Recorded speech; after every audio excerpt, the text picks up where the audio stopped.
예전에 교육 방송인 EBS에서 이제 이 부부 갈등을 상담해주는 그런 프로그램이 있었습니다. 부부 간에 많은 갈등을 가지고 힘들어하는 그런 케이스들을 이제 신청을 받아가지고요. 보니까 이제 그 집에 카메라를 설치합니다. 곳곳에 카메라를 이제 설치해가지고 이 부부가 어떻게 지내고 있는지, 어떤 일로 다투는지, 또 어떻게 그것들을 풀어나가는지 그걸 이제 다 이제 촬영을 해가지고는 전문가들이 이제 그 내용을 보면서 이제 분석도 해주고요. 그러면서 이제 이 가정의 문제가 뭐라는 걸 진단해주고 하는 그런 이제 프로그램이었는데요. 제가 이제 한 몇 번 그 프로를 보다가 보니까 이 가정적으로 부부간에 갈등을 겪고 문제가 있는 이 부부의 공통점이 있더라고요. 그 공통점이 뭐냐 하니까 부부가 다 자기 입장만 생각하고 상대방의 입장을 헤아리지 못하고 상대방의 아픔을 헤아리지 못하는 그런 공감하지 못하는 특징이 있더라는 겁니다. 상대방의 입장을 공감해 주지 못하니까 둘 다 자기만 억울한 거예요. 그래서 제가 그 프로를 보면서 배운 게 뭐냐 하면은 이 건강한 부부 관계를 유지하기 위해서는 이 상대방의 입장을 이해하는 이 공감 능력이 필요하겠구나. 배우자를 선택할 때도 또 아들, 딸 장가 보낼 때도 뭐 얼마나 좋은 대학을 나왔나, 얼마나 외모가 아름답나 이런 것보다는 저 사람이 그 상대방의 아픔을 공감해 줄 수 있는 이 공감 능력이 있는 사람인가. 그러니까 이걸 보는 것이 배우자를 정하는데 참 중요한 항목이 되는 것 같습니다. 이 공감이라는 단어는 영어로 empathy라고 하는데요. 이 empathy 할 때 M은 into, 그러니까 어디 속으로 들어가다 이런 뜻이고요. 퍼시라는 이 단어는 감정이라는 뜻입니다. 그래서 이 empathy, 이 공감이라는 이 단어는 이 남의 감정 속으로 들어가는 거, 이게 공감이라는 겁니다. 최근에 저는 이 공감 능력과 관련한 한 칼럼을 읽고 참 많은 그 생각을 하게 하는 좋은 칼럼이 있었는데요.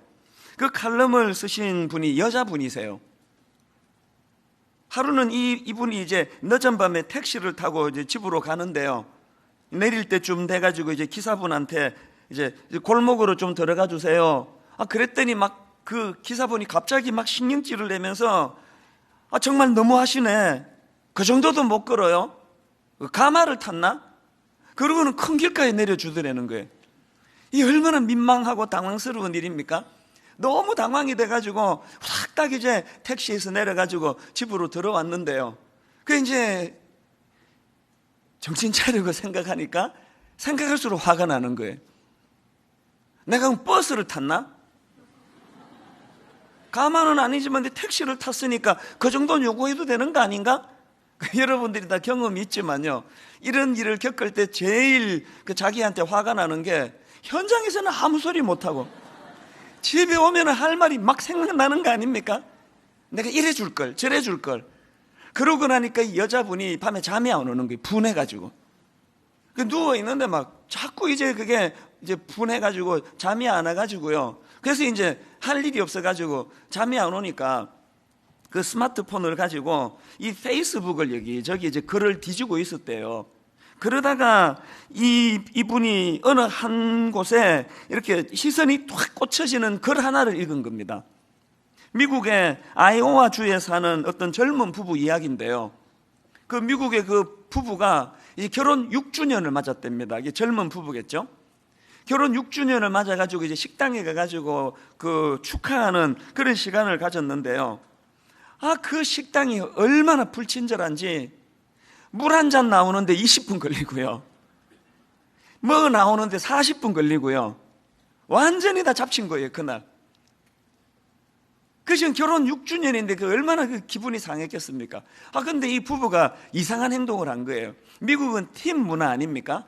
보통 이제 음식값의 한 15% 내지 20%를 가지고 아주 친절하게 잘해주면 팁 좀 더 얹어주고 좀 불친절하면 이제 팁 좀 적게 주고 이제 이런 일을 겪으면 어떤 미국 사람들은 1센트를 놓고 간대요. 우리나라 돈으로 1원짜리 하나 거기 놓고 이제 네가 얼마나 불친절한지 느껴봐라 이제 이렇게 한답니다, 미국 사람들이. 근데 여러분 그날 이렇게 불친절한 식당에서 이 부부가 음식값이 66불이 나왔는데 팁을 100불을 줬다는 거예요. 그 이상한 거 아닙니까? 팁을 음식값보다 더 많이 주고는요, 그 웨이터한테 전해주는 계산서에다가 영어로 이렇게 한마디를 적어놨답니다. 우리도 당신 입장이었던 적이 있었답니다. 그렇게 써놨대요. 나중에 알고 보니까요, 이 부부도 둘 다 결혼하기 전에 그 아르바이트하고 이러면서 이제 웨이터, 웨이트레스 역할을, 노릇을 많이 한 거예요. 그래서 자기가 경험을 한 걸로 쓱 보니까 지금 그 식당에 웨이터 숫자가 너무 적더라는 거예요. 지금 자기를 서빙하는 그 웨이터도 보니까요, 자기를 포함해서 지금 테이블 12개를 지금 섬기고 있더라는 거예요. 그러니까 이거를 이제 상대방의 입장에서 공감을 하면서 보니까 화가 나는 게 아니고 저 웨이터가 안쓰러워진 거예요. 그래서 이제 이 100불을 팁으로 주면서 오히려 격려를 해줬다는 거예요. 이게 공감 능력이에요. 그분이 이제 그 영수증에다가 써준 그 당신의 입장이 되어보다, 이게 이제 그 영어로 be in your shoes, 우리말로 직역을 하면은 그 사람의 신발을 신어보는 거예요. 그러니까 그 미국의 표현이 이런 게 있대요.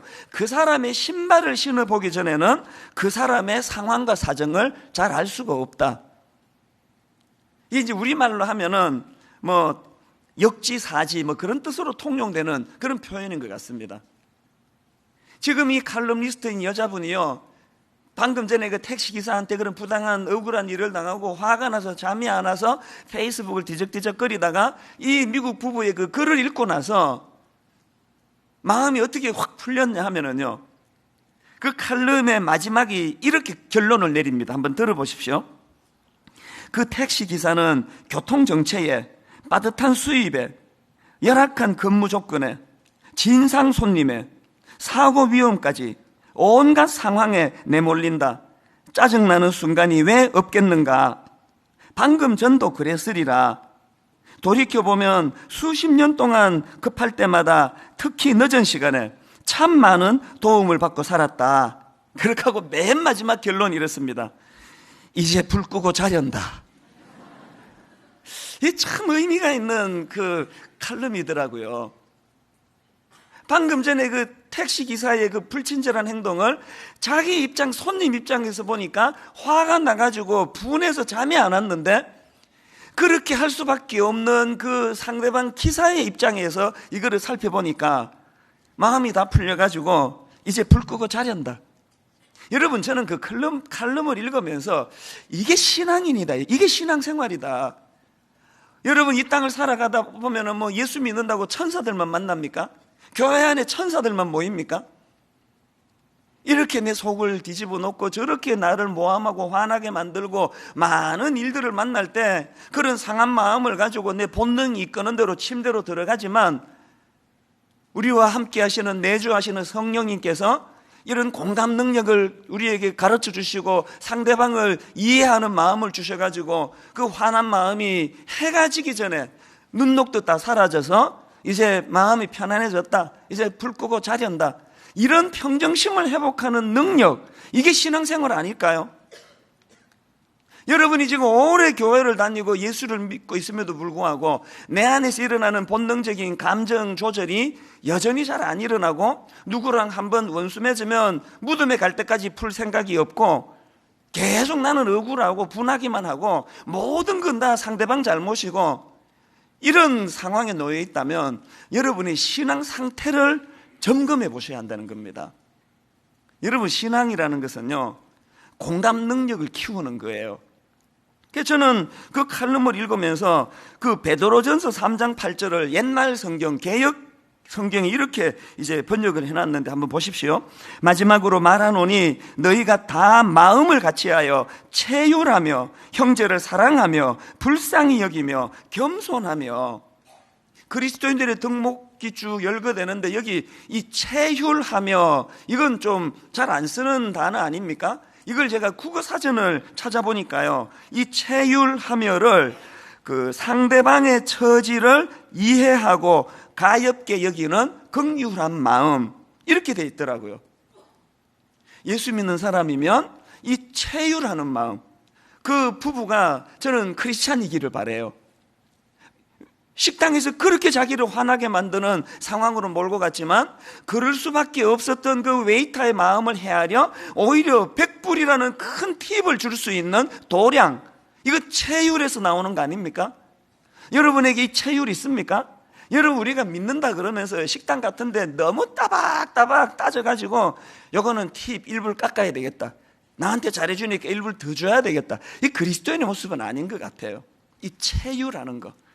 그러면 이 상대방을 향한 체율, 그를 긍휼히 여기는 마음은 어디에서 생겨나느냐? 히브리서 4장 15절을 개역 성경에 이렇게 번역합니다. 우리에게 있는 대제사장은 우리 연약함을 체휼하지 아니하는 자가 아니요 모든 일에 우리와 한결같이 시험을 받은 자로 돼 죄는 없으시니라. 우리의 대장 되시는, 우리의 대제사장 되시는 예수 그리스도께서 우리가 어떤 형편에 빠져 있을 때 하나님과의 관계는 깨지고 기쁨의 동산이라는 에덴에서 쫓겨나고 혼미한 인생을 살면서도 회복할 길이 없는 연약한 우리 인생을 체휼의 마음, 불쌍히 보시면서 기꺼이 십자가 논리의 자리로 가면은 예수님은 십자가 지시면 안 되는 분 아닙니까? 우리가 그렇게 따지기 좋아하는, 시시비비 가리기 좋아하는 이런 마음으로 다가가면 우리 구원 못 받습니다. 전에도 말씀드렸잖아요. 예수님이 야, 죄는 네가 졌는데 십자가를 왜 내가 져야 돼? 네가 잘 따지는 논리로 이게 맞는 말이냐? 우리 주님은요, 논리로 우리에게 다가오신 게 아니라 논리를 뛰어넘는 이런 상태에 빠진 우리를 체휼하시는, 불쌍히 여기는 그 마음, 그 은혜로 우리가 구원을 받았다 아닙니까? 제가 이 말씀을 준비하다가 우리 가정이 생각나서 기뻤습니다. 신혼 때는 시시비비를 가리면서 사랑했던 것 같아요. 제가 이 여자가 나한테 잘해주면 나도 잘해주고 결혼하길 잘했다 싶고, 이 여자가 아무것도 아닌 일에 그냥 그렇게 짜증내고 하면 또 나도 시큰둥해서 그냥 들어가 버리고, 그 앞에 여자랑 결혼했어야 되는데 괜히 이런 여자를 만나가지고 그러면서 후회하고, 신혼 때 다 그렇게 살았던 것 같아요. 제가 저만 그런가요? 해놓고 보니까. 그러나 여러분, 이제 20몇 년 살아가면서요, 저 그렇게 미숙하지 않습니다. 제 아내가 제게 어떻게 대하든지 간에 잘해주면 잘해줘서 고맙고요, 아내의 연약한 모습이 보이면 이 체휼함이 뭔지를 제가 알아요. 아내가 불쌍해질 때가 많아요. 긍휼함. 그 상대방도 저에게 그러는 것 같아요. 그리스도인은요, 자기가 가지고 있는 어떤 인격의 힘을 가지고 유지하는 가정이 아니에요. 은혜를 받으면, 내가 어떤 사랑으로 이 자리까지 오게 되었나, 어떤 놀라운 그리스도 십자가 사랑으로 내가 구원받고 이 목사 이 자리까지 내가 오게 되었나, 그 사랑의 감격, 하나님의 나를 향하신 선행하신 이 체휼하심의 사랑을 내가 받으면 그 감격의 힘으로 거뜬히 용서할 수 있는 능력이 나타나는 줄 믿습니다. 우리가 추구해야 되는 모습이 바로 이 공감하는 능력, 이 공감하는 능력을 가져다주는 주님의 이 체휼하심의 십자가 은혜. 저는 오늘 본문 말씀을 그런 맥락으로 보기를 원하는데요, 여러분, 오늘 본문은 워낙 유명하니까 다 아시죠? 지금 예수님과 제자들이 어느 혼인잔치에 초청을 받았습니다. 그래서 잔치가 무르익고 있는데 문제가 생긴 거예요. 포도주가 떨어졌어요. 여러분, 그 지역은 그 중동 그 사막 지역 아닙니까? 메마른 지역이다 보니까요, 그 문화가 이제 이 포도주가 가진 역할이 굉장히 중요하답니다. 그래서 그 잔치에 어느 정도 상품의 포도주를 내놓느냐에 따라서 그 잔치의 격이 결정된다고 할 만큼 이 포도주의 역할이 중요한데, 그만 포도주가 떨어져 버린 거예요. 이 혼주 입장에서 이게 얼마나 난감했겠습니까? 그런데 여기서 제가 발견한 게 뭐냐면요, 여기에 지금 예수님의 육신의 어머니 마리아도 함께 참여했는데, 마리아가 자기가 당한 난감한 일이 아님에도 불구하고 그 혼주, 그 초청한 주인들에 대한 그 상한 마음을 긍휼히 여기는 마음, 공감하는 마음을 가지고 마리아가 어떤 행동을 보이느냐. 자, 3절을 한번 보시겠습니다. 같이 한번 읽어보실까요? 포도주가 떨어진지라 예수의 어머니가 예수에게 이르되 저들에게 포도주가 없다 하니.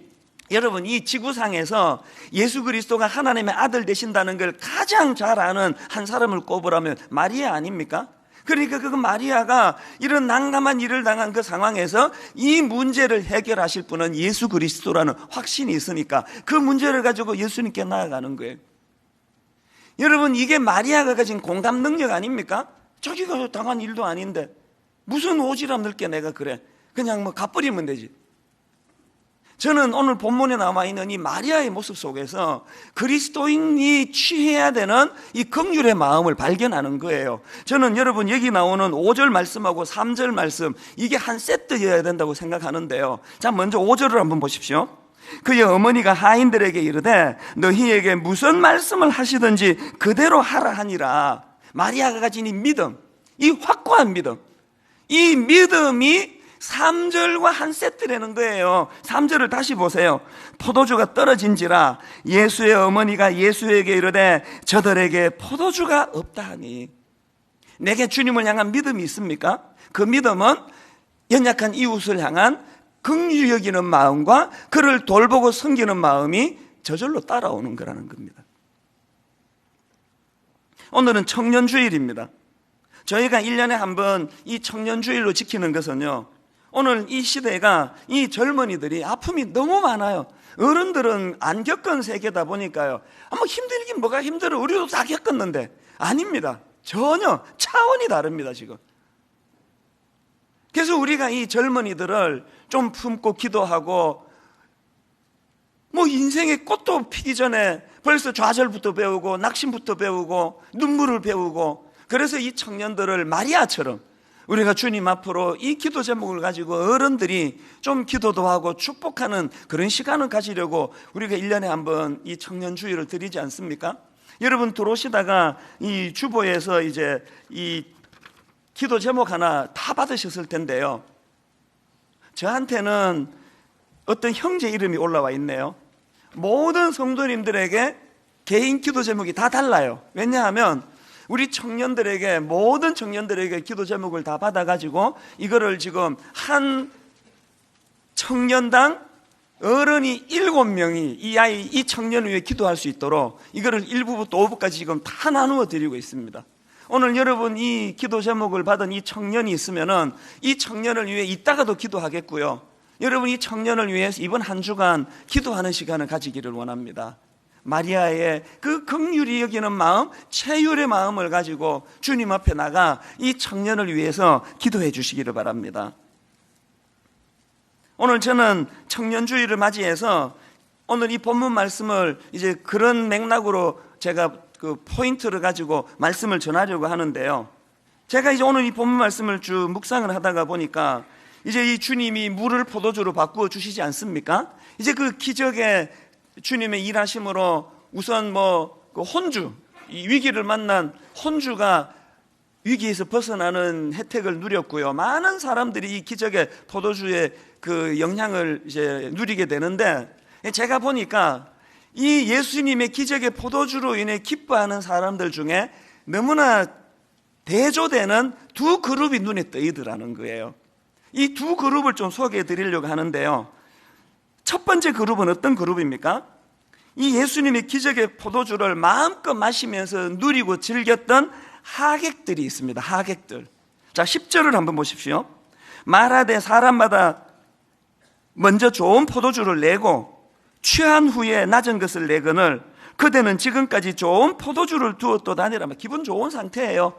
야, 어떻게 이렇게 갈수록 맛있는 향내나는 포도주가 나오나, 벌컥벌컥 마시면서 즐기는 부류예요. 그런데 여러분, 이런 부류에게 문제가 하나 있는데 그게 뭐냐? 9절을 한번 보세요.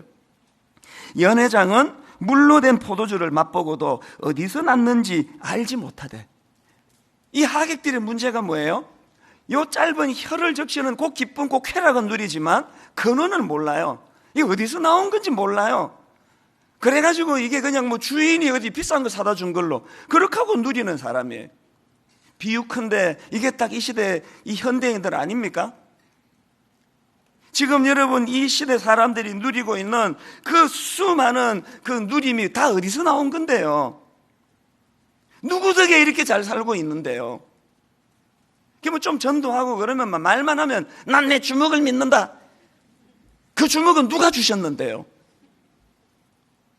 하나님과의 관계가 깨지고 나니까 그저 말초신경을 자극하고 내 혀, 내 눈, 내 귀, 오감을 만족시키는 쾌락적인 것은 추구하지만 이 기쁨의 근원이 뭔지를 모르고 살아가는 수많은 현대인들. 그런가 하면은 본문에 보니까 이 기적의 포도주로 기뻐하는 또 한 부류의 사람들이 있는데요, 물떠온 하인들이에요. 제가 이걸 이렇게 이제 상상하고 또 묵상해 보니까요, 이 물떠온 하인들은 지금 여기저기 지금 섬기느라고 정작 자기들은 앉아서 누리지를 못합니다. 제가 이렇게 상상해 보니까 어쩌면은 그 심부름 다니느라고 기적의 포도주를 한 방울도 못 마셨을지 몰라요. 그런 상황 아닙니까? 그런데 여러분, 지금 오늘 본문 9절을 보니까 이 묘사하는 포인트 강조점을 한번 보세요. 9절입니다. 연회장은 물로 된 포도주를 맛보고도 어디서 났는지 알지 못하되 그 다음에 물떠온 하인들은 알더라. 여러분, 이 대조가 확 와닿는 게 뭐예요? 비록 물떠온 하인은 앉아서 향내나는 포도주를 마시고 누리는 즐김은 못했지만 그가 예수님의 동력자가 되어 이웃을 섬기고 베풀고 나누어주고 무엇보다 중요한 것, 이 신비한 예수 그리스도의 하나님 아들 되심과 그분이 행하신 놀라운 영적인 신비를 깨달아 아는 자가 누리는 기쁨, 물떠온 하인은 알더라. 여러분, 우리가 이 땅을 살아가면서 우리가 추구하는 기쁨은 탁자에 앉아서 향내나는 포도주를 한없이 마시는 이것이 행복이라고 가르치고 이것을 추구하는 세상을 살아가고 있습니다. 우리 젊은이들을 향해서도 세상에 던지는 메시지는 그거 아닙니까? 너 명문대학 가야 돼, 너 좋은 데 취직해야 돼, 대기업 가야 돼, 대기업. 그리고 능력 있는 남자랑 너 결혼해야 돼, 섹시해야 돼, 섹시. 그래가지고 향내나는 포도주를 네가 많이 할 수 있는 대로 많이 쟁취해라. 한 방울도 누구 주지 말고 그 네가 다 마시며 네 인생인데 네가 즐겨라. 이게 세상이 우리에게 던져주는 메시지예요. 그런데 여러분, 이런 본문을 통해 알게 되는 것은요, 하나님 나라의 비밀은 거기에 있지 않습니다. 내가 포도주를 마셔서 즐거운 인생이 아니라 주님과 더불어 동역하는 기쁨, 어느 정도 목마른 이웃을 향하여 아름다운 이 섬김을 통해서 살아가는 이 삶이 얼마나 행복한가를 가르쳐주는 것, 이게 교회 아닙니까? 영국 작가인데요, 마이클 폴리라는 사람이 쓴 책 중에서 이 행복할 권리, 이런 제목의 책이 있는데요, 그 책에서 저자는요, 이 심리학자라고 합니다. 엘버트 앨리스라는 분이 제시하는 이 재미있는 표현을 소개하는데 이 표현이 재밌어요. 우리 모든 인간에게는 그 내면에 해야 한다 삼총사가 있대요. 저한테도 있고 여러분에게 있대요. 해야 한다 삼총사. 이 해야 한다 삼총사가 뭐냐 보니까 첫 번째 삼총사 중에 첫 번째가 뭐냐, 난 성공해야 한다. 두 번째, 누구나 내게 잘 대해 주어야 한다. 그럴 줄 알고 결혼했다가 맨날 싸우는 게 이 두 번째 삼총사 때문에 그런 거 아닙니까? 세 번째 삼총사가 뭐냐, 세상은 반드시 살기 쉬워야 된다. 고통은 내게 오면 안 된다. 난 포도주를 마시는 즐거움을 가진 인생이다. 여러분, 모든 인간의 본능 안에 이 해야 한다 삼총사가 도사리고 있는데요, 그런데 여러분, 이 해야 한다 삼총사라는 본능 때문에 우리 인간은 늘 허탈하고 공허하고 만족감이 없는 그런 삶을 산다는 거 아닙니까? 오늘 저는 이 본문 말씀을 가지고 우리 청년들이, 젊은이들이, 우리 가정의 자녀들이 이 세상이 추구하는 포도주 마셔서 행복한 인생의 길이 아니라 주님과 더불어 동역의 기쁨, 주님과 더불어 연약한 이웃을 섬기는 자들이 누리는 기쁨, 이 맛을 알아가는 우리 청년들이 되기를 주님 이름으로 축복합니다. 자, 여러분, 그렇기 위해서는요, 저는 오늘 이 본문 말씀을 가지고 우리 자녀들이, 우리 청년들이 이런 하나님 나라의 기쁨을 맛보아 알기 위해서 우리가 기성세대인 우리 어른들이 두 가지 모범을 보여줘야 되는 게 있다는 거예요. 여러분, 기성세대 어른들이 보여줘야 할 삶의 모범 두 가지 중에 첫째가 뭐냐, 예수님과 함께하는 인생은 처음보다 나중이 더 좋은 인생이라는 것을 우리가 보여줘야 돼요. 내가 예수 믿는 것이 얼마나 기쁜지. 여러분, 저는요, 후배 목사님이 한 번씩 오면은 제가 가끔씩 이런 이야기를 해요. 네, 물어볼 게 하나 있는데, 당신 생각에 이찬수 목사가 분당 우리 교회 담임 목사로서 가장 추구하는 영적인 뭐가 하나 있는데 그게 뭘 것 같냐고. 내가 이 교회 담임 목사로서 가장 추구하는 목표가 뭘까요? 여러분은 혹시 아세요? 뭘 것 같아요? 제가 뭘 추구할 것 같아요? 목사로서? 여러분 표정이 관심 없고 빨리 대답하세요. 그 표정인데요. 여러분 저는요 분당 우리 교회를 세계적인 교회로 키우는 꿈을 갖고 있지 않습니다. 저는 저로 말미암아 우리 모든 성도님들이 너무너무 행복한 인생이 되도록 하는 일에 쓰임받는 것, 그것도 내 목표의 일부지만 이게 내 목표 전부가 아니에요. 이것보다 더 추구하는 목표가 있는데 오해하지 말고 들어주세요. 저는 내 인생의 지상 최대의 숙제가, 과제가 뭐냐 하면 주 안에서 제가 행복해지는 거예요. 실망하셨어요? 무슨 목사가 저래? 이건 그러나 중요한 명제라고 생각합니다. 제가 왜 이런 생각을 하는가 하면 저는 실제로요 제가 행복할 수만 있다면 저는 무슨 일이든 다 하기를 원합니다. 단 주 안에서. 이제 궤도를 이탈해가지고 주 밖에서 행복한 거. 우리 교회도 대형교회가 됐으니 억대 연봉을 달란 말이에요. 에쿠스를 주든지 외제차를 사주든지 해달란 말이에요. 왜 운전기사를 안 주시느냐고요. 이래서 행복한 거 말고, 그거는 앉아서 그 포도주 마시는 인생이기 때문에요. 저는요 주님 안에서 제가 진실로 목사이기 때문에, 이 교회 담임 목사이기 때문에 행복하기를 원해요. 왜냐하면 제가 행복하지 않고 교회가 아름답게 큰다면 저는 불행한데, 제 설교를 듣고 성도들이 행복하다면 그것은요 제가 우리 하나님을 악덕 기업주 만드는 짓이에요. 그렇지 않습니까? 지금 세상도요 자기 배만 불리고 종업원을 위해 주지 않으면 그 세상도 그 손가락질하는 거 아닙니까? 제가 하나님의 종으로 막 엄청나게 쓰임받고 정작 저는 우울하고 불행하고 그러면 우리 하나님을 악덕 기업주 만드는 짓이에요. 그래서 저는 이를 악물고 제가 행복하기를 원해요. 우리 하나님을 좋은 창업주 되시도록. 그래서 저는 하는 일이 아주 단순하지 않습니까? 좀 어려움이 있으면은 우리 교구 목사님을 찾아가요. 심각한 문제 풀다 안 되면 그걸 이제 저에게 이제 SOS를 요청합니다. 근데 교회 사이즈가 크다가 보니까 좀 많아요, 그게. 그리고 또 우리 교회만 아니고 외부에서도 이제 도움을 청할 때가 있거든요. 다 하나같이 심각한 문제를 갖고 오세요. 어떤 날은요 오후에 어떤 너무너무 슬픔을 당한 분들하고 한 시간 이렇게 이제 상담을 하고 나면은요 그 아픔이 제게 전이가 돼가지고 저녁 내내 우울해서 벗어날 수가 없는 그런 때도 종종 있습니다. 그렇기 때문에 저는 하나님 앞에서 어떻게 해서든 이게 내 상황인데 이걸 피하지 말고 우울해하지 말고 기쁨으로 이것을 제가 수용하고 기쁨으로 일할 수 있도록 저는 그걸 찾아내는 게 제 사명이에요. 제가 아무리 무거운 짐을 져도 주님으로 인해 동행하는 기쁨, 물떠온 하인만 하는 기쁨을 가지고 살아갈 수 있도록. 그래서 저는 우리 집에 새아이가 자기 아버지가 아빠라는 것 때문에 걔들 인생이 혼미해지는 거 원치 않습니다. 특히 우리 막내 아들, 얘가 자기 아버지가 목사인데 보니까 날마다 아버지가 우중충하고 우울증 비슷해가지고 못 살 것 같고 그래가지고 얘 보고 너 아버지 뒤를 이어가지고 너도 목회해라 그러면 얘가 미쳤습니까? 그러면서 죽어도 안 해요. 나는 그런 거 안 해요. 그러면 저는 실패한 인생이에요. 이런 맥락에서 우리 아버지는 성공한 목사님 아닙니까? 제가 뒤를 이어서 목회를 하니까. 똑같은 맥락으로 여러분, 오늘 한국교회가 기성세대가 우리 다음 세대에게 미안해해야 될 게 있습니다. 지금 젊은이들이 교회를 떠나고 있답니다. 젊은이들 지금 점점 떠나고 있습니다. 그 모든 책임이 우리에게 있다는 거 아십니까?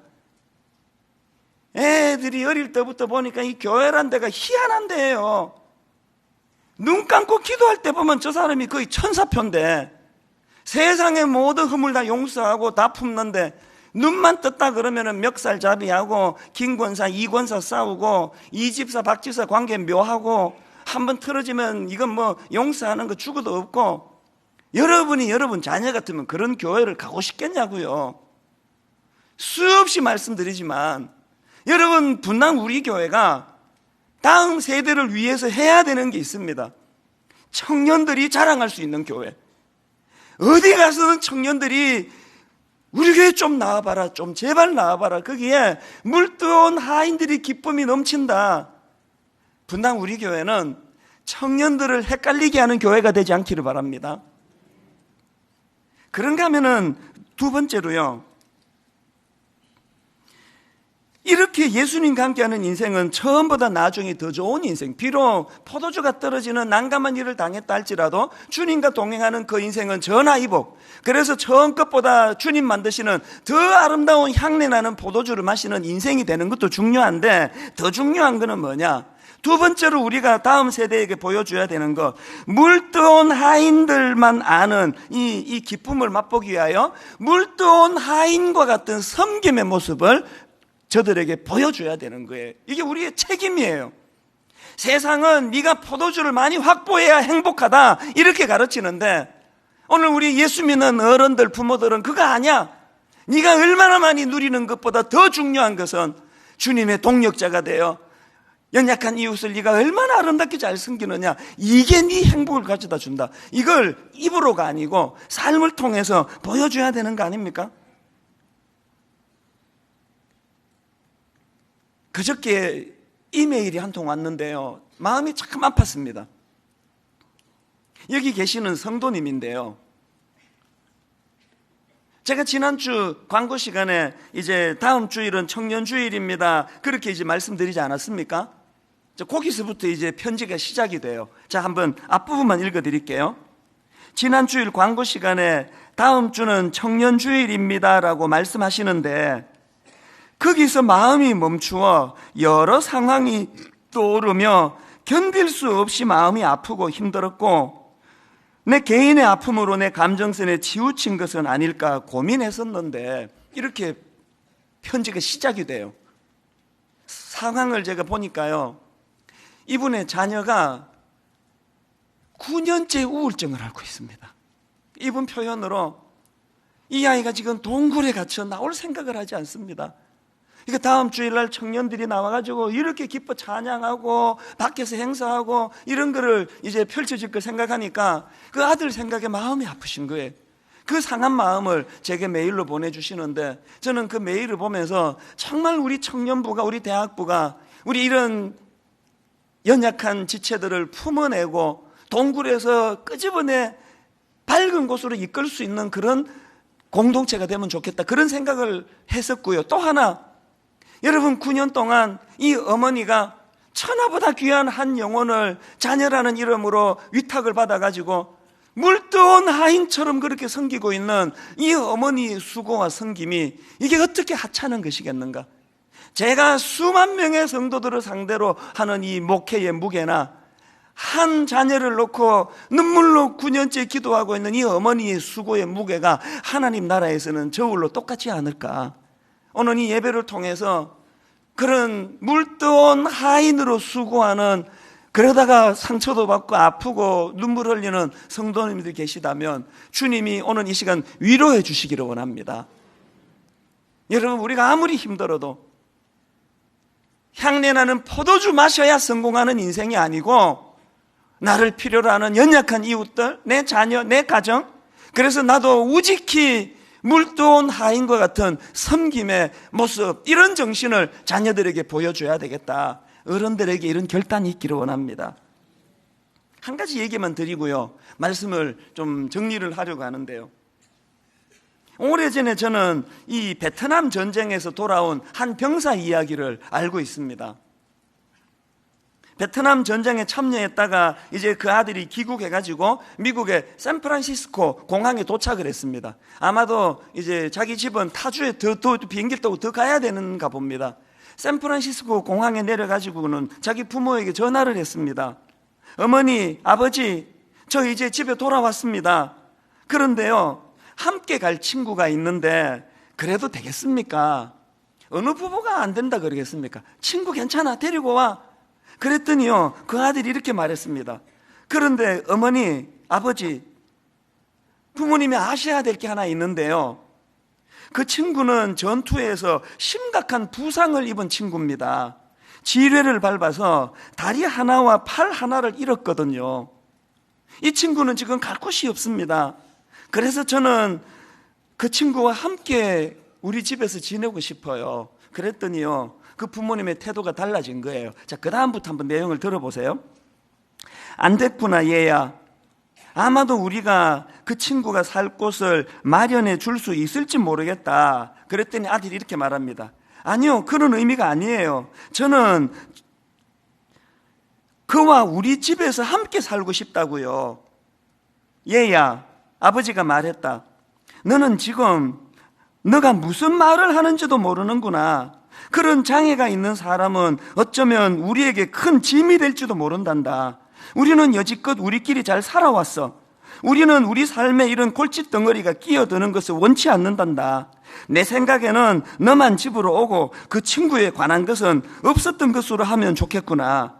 그는 스스로 살 길을 찾아갈 수 있을 거다. 그랬더니 아들이 아무 말 없이 전화를 끊더래요. 그리고 며칠 후에 샌프란시스코 경찰에게서 연락이 왔습니다. 한 남자가 빌딩에서 추락사를 했는데 아마도 자살인 것 같다. 이 두 아버지 어머니가 혼비백산에서 샌프란시스코로 날아갔습니다. 그 다음을 들어보십시오.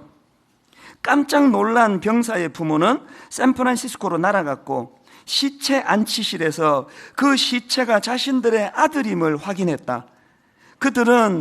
그가 그들의 아들임을 금방 알아보았지만 여태껏 그들이 모르고 있던 것을 알고는 경악스러웠다. 그들의 아들이 바로 팔 하나와 다리 하나가 없었던 것이다. 여러분, 저는 오래전에 이 글을 읽으면서 뇌리에서 잊혀지지가 않아요. 우리가 자녀들에게 보여줘야 되는 물뜨거운 하인의 정신이 뭘까? 강단에서 말은 청산유수같이 설교하면서 실제로는 그런 연약한 이웃에 대하여 이렇게 냉정하고 조금도 세상 사람과 다를 바 없는 그런 모습을 온 몸으로 보여주고 있는 이런 형태의 부모의 모습은 혹시 제가 견제하고 있는 건 아닌가? 그날 여러분, 이 아이가 그 친구를 빗대 자기의 처지를 고백했을 때 기쁨으로 너 친구를 데려오느라 팔 하나 잘린 게, 다리 하나 잘린 게 아무 문제가 되지 않는다고 여러분 물떠온 하인의 정신으로 그렇게 맞이했더라면 그 아들이 어떻게 됐겠습니까? 결론을 맺으려고 합니다. 제가 맨 설교 서두에 공감이라는 것은 남의 감정 속으로 들어간다, 이런 표현을 하지 않았습니까? 우리 크리스찬으로서, 특히 오늘 청년주일로서 내게는 그 공감 능력이 있는가? 결론을 맺으면서 여러분에게 동영상 하나를 보여드리려고 하는데요. 요즘에 청년들이요, 워낙에 이 취업이 안 되니까 모의 인터뷰, 이제 인터뷰하러 가가지고 이제 가상된 걸 가지고 이런 연습을 다 한답니다. 그걸 가지고 만든 동영상인데 같이 한번 보시도록 하겠습니다. 네, 들어오십시오. 예, 들어오세요. 예. 아, 얼마나 긴장될까. 반갑습니다. 간단하게 자기소개 부탁드릴게요. 네, 안녕하십니까. 이번 회사 영업관리직에 지원하게 된 여자 노홍철 이보영입니다. 친구들이 저를 굉장히 적극적이고 유쾌하다고 생각을 해서 지어주게 된 별명이고요. 이 영업관리 직무를 보다 보니까 굉장히 현장과 관련된 직무라는 생각이 들더라고요. 그래서 더욱 재밌게 일을 할 수 있다는 생각이 들었습니다. 아, 잘하셨다. 사진을 보면 지원자랑 다른 것 같은데 어떻게 생각하세요? 머리를 푸르고 말고의 차이인 것 같습니다. 별로 안 다른데 뭘 다르대. 일부러 건드는 것 같은데. 그럼 포토샵이나 이런 건 하지 않았어요? 포토샵은 당연히 들어가게 되었어요. 너무 이쁘신데. 당연히 들어갔어요? 네. 영업에서 가장 중요한 게 신뢰감인데. 이제 굳는다. 얼굴 굳었다. 앞방 B2B 면접. 영업이 오히려 기술 영업이나 IT의 영업 관리직 모르겠습니다. 제가 묻는 말에 좀 답변을 해주세요. 묻는 말에 정확히. 네. 너무 수박 겉핥기식으로 알고 계신 것 같아 지금. 본인이 저는 준비를 안 하고 너무 높게 평가하고 있는 게 아닌가 이런 생각이 드는데요. 울려 그런다. 맡기하기 좀 무서워요. 지금 면접 상황이 조금 무섭습니다. 면접관이 질문을 날카롭게 했잖아요. 까칠하게. 이유가 있는 겁니다. 어떻게 지혜롭게 또 깡다구로 가지고 잘 버텨낼 수 있는가를 보기 위함이거든요. 네? 실패했네요. 실패는 아니고 잘할 수 있을 것 됐던 부분이 다만 올라와서 피드백을 받으셨어요. 거기 가시면 또 피드백 줘요, 우리가. 네, 수고했어요. 10년은 늙었어. 아이고, 고생했다. 고생했어. 어머니들이 집에서 보시면 다 우시겠다. 여기 앉으셔서 피드백 보실게요.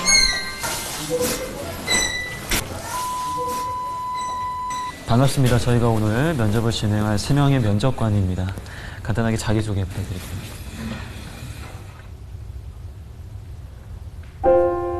왜? 0703 이보영 학생 엄마 각동신입니다. 이보영 학생 엄마 각동신입니다. 우리 딸이 지금 2월 달에 졸업을 했어야 되는데 아직 졸업을 안 하고 있어요.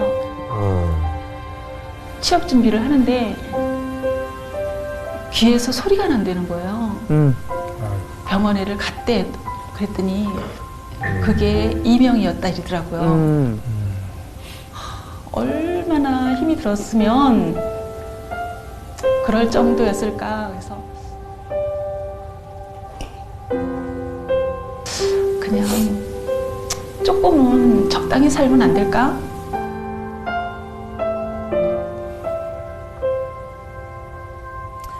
존경하는 인물이 있어요? 저희 어머니는 군식 정도 하셨고요. 그리고 유치원 선생님, 그리고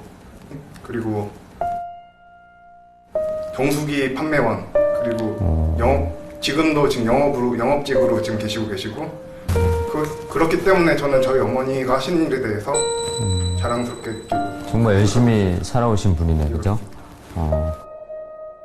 좋습니다. 이걸 마무리하시고 올라가서 다시 피드백 좀 받으시면 될 것 같아요. 수고했습니다. 안녕하세요. 네, 여기 앉으셔서 피드백 보실게요. 지원자께서 간단하게 자기소개 부탁드릴게요. 안녕하세요. 1124 서평 엄마 이수경입니다. 나 진짜. 아들한테 좀 힘을 주고 싶고 또 추억이 된다면 하나의 추억이 될 것 같아서 지원하게 됐습니다.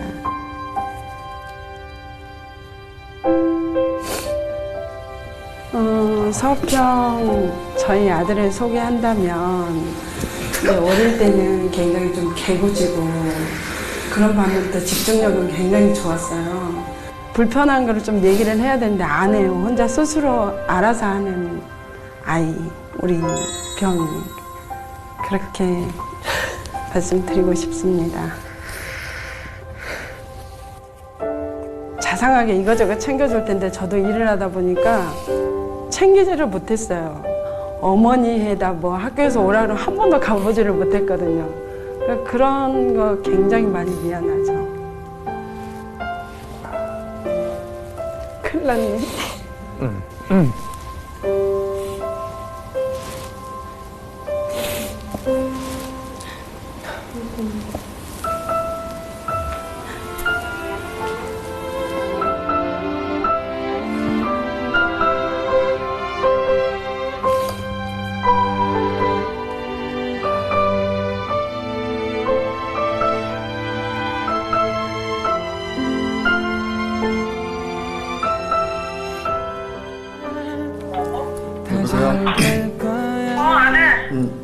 아들이에요.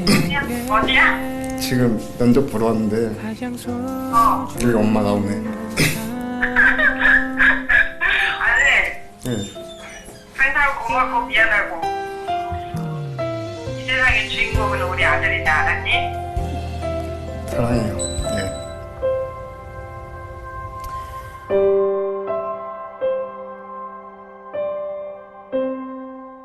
사실은 저 동영상이 훨씬 깁니다. 그러나 이제 시간 관계상 딱 한 청년의 모습만 보여드렸는데요.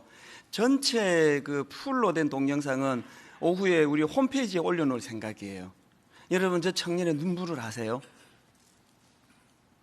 공감이라는 것은 남의 감정 속으로 들어가는 것이라면 하나님 이 어린 청년들이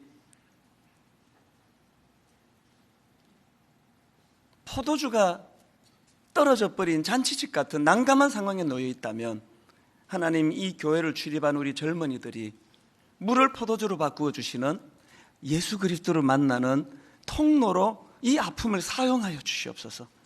여러분에게 나누어 드렸던 이 기도 카드 꼭 여러분까지 기도해 주시고요. 그리고 오늘 이 설교 말씀을 녹여 놓은 것 같은 찬양이 하나 있는데 우리 찬양을 같이 부르시면서 우리 젊은이들을 위해서 기도하고 축복하시면 좋겠습니다. 이렇게 노래합니다. 하나님 한 번도 나를 실망시킨 적 없으시고 하나님 한 번도 나를 실망시킨 적 없으시고 언제나 공평과 은혜로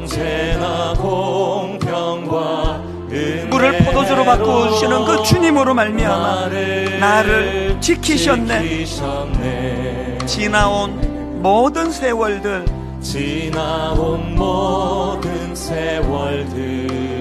돌아보아도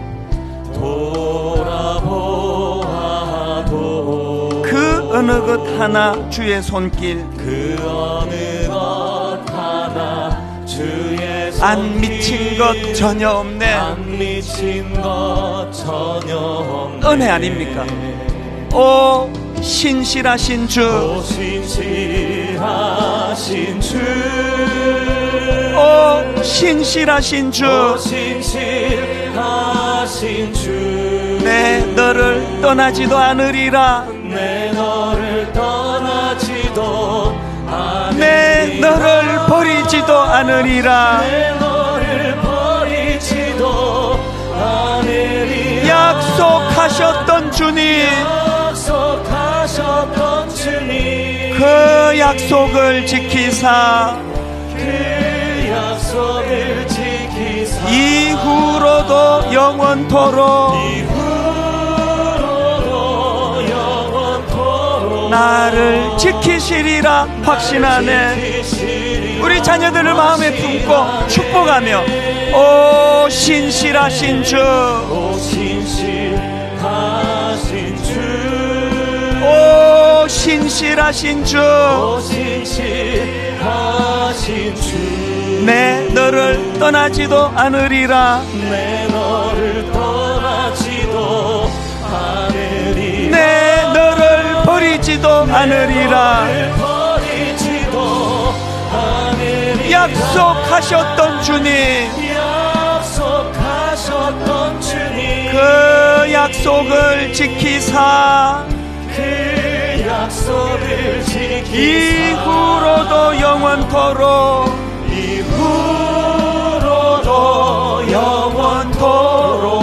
나를 지키시리라 확신하네. 거친 파도 날 향해 와도 주와 함께 날아오르리. 폭풍 가운데 나의 영혼 잠잠하게 주를 보리라.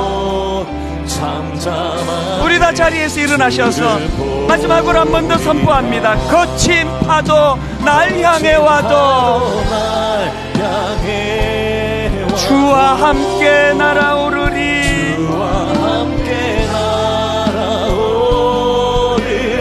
우리 자녀들을 향한 축복입니다. 폭풍 가운데 나의 영혼 잠잠하게 주를 보리라. 잠잠하게 주를 보리라. 우리 통성으로 기도할 때 하나님 우리와 우리 자녀들에게 포도주가 떨어져 버린 잔치집 같은 상황이 놓인다 할지라도 하나님, 물을 포도주로 바꾸어 주는 주님의 능력을 경험하는 전화위복이 되게 하여 주시옵소서. 우리 자녀들을 축복합니다. 젊은이들을 축복합니다. 우리 한 목소리로 통성으로 같이 기도하시겠습니다. 살아계신 하나님 아버지, 오늘 예배 가운데 살아계신 하나님, 내 아버지 되셔서 아버지, 때로 우리가 예상하지 못한 복병을 만나고 아버지, 우리 인생길 가운데 포도주가 떨어져 버리는 것 같은 난감한 일을 만난다 할지라도 주님, 포도주가 떨어져 버린 잔치식 같은 인생에게 물을 포도주로 바꾸어 주는 주님의 능력이 나타난 것처럼 우리에게, 우리 가정에, 우리 자녀들에게 주여 이런 은혜를 허락하여 주시옵소서. 하나님, 향내나는 포도주를 마셔서 즐기는 인생이 아니라 주님의 동력자가 되어 아름답게 주님 이웃을 섬기고 약자들을 돌보며 이것이 진정한 행복임을 맛보아 아는 누리는 저희들이 되게 하여 주시옵소서. 하나님 아버지, 승리하며 걸어갈 수 있는 아버지 시대가 될 수 있도록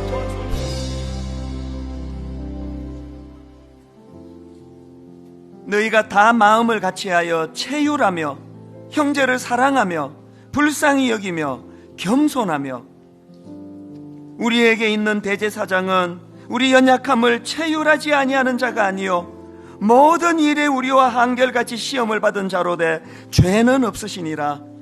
하나님, 하나님과의 관계는 깨어지고 기쁨의 동산이라는 에덴 동산에서 쫓겨나 혼미한 이 땅을 살아가는 저희를 체휼하시는 주님의 은혜로 십자가로 구원받게 하시고 복음으로 다시 일어서게 하시고, 하나님, 인생길 가운데 포도주가 떨어져 버린 잔치집 같은 우리 인생에 물을 포도주로 바꾸어 주시는, 가치 있는 인생으로 바꾸어 주시는 그 주님이 내 인생의 보호자가 되시고 동반자가 되심으로 아버지, 이 혼란이 오히려 재료가 되어 주님이 주시는 향내나는 포도주를 누리는, 그것을 이웃에게 베풀고 전하는 아름다운 인생길로 인도해 주시니 감사합니다.